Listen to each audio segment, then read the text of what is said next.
សូមគោរពជំរាបសួរបាទអ្នកទាំងអស់គ្នាដែលនិយមលេងឆ្នោតយួនទាំងអស់គ្នាជាទីគោរពស្រឡាញ់រាប់អានបាទយើងជួបគ្នាម្ដងទៀតបាទជាមួយនឹងវីដេអូទម្រើឆ្នោតយួនបាទសម្រាប់ចុងខែ11នេះថ្ងៃទី30បាទពុកម៉ែមីបងប្អូនបាទចុងខែហើយបានគឺហេងទាំងអស់គ្នាចឹងបងប្អូនពុកម៉ែមីដែលមិនទាន់ចុច follow page ក៏កុំភ្លេចជួយចុច follow page បាទហើយកុំភ្លេចបាទជួយ comment 168ផង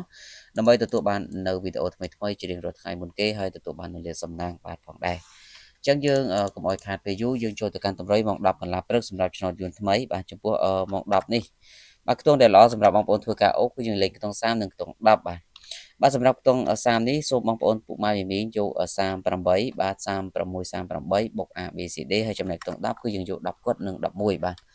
បាទសម្រាប់ដូចជាតើបងប្អូនទាំងអស់គ្នាបាទសម្រាប់ម៉ោង1កន្លះឆ្នោតយួនថ្មីនេះគឺជារៀងរាល់ថ្ងៃយើងខ្ញុំបាទតែងតែធ្វើការផ្ដល់ជូននៅលេខបុកប៉ុសបាទសម្រាប់អ្នកដែលចង់បានលេខបុកប៉ុសបងប្អូនអាចធ្វើការឆាតសុំបានទាំងអស់គ្នាឆាតចូល page ទៅគឺយើងមានលេខទុយ2គ្រាប់ឲ្យលេង2ប៉ុសបាទសេវាត្រឹមតែ8រៀលទេ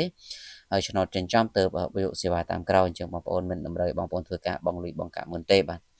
សម្រាប់ម៉ោង4កន្លះក៏ដូចគ្នាគឺយើងមានលេខទុយ2គ្រាប់ឲ្យលេង2ប៉ុសបាទសេវា8រៀលដូចគ្នាអញ្ចឹងបងប្អូនដែលចង់បានបងប្អូនដែលលេងឆ្នោតដែលត្រូវឬក៏ជំពាក់មេអាចធ្វើការសាកល្បងលេងជាមួយនឹងខ្ញុំបាទទាំងអស់គ្នា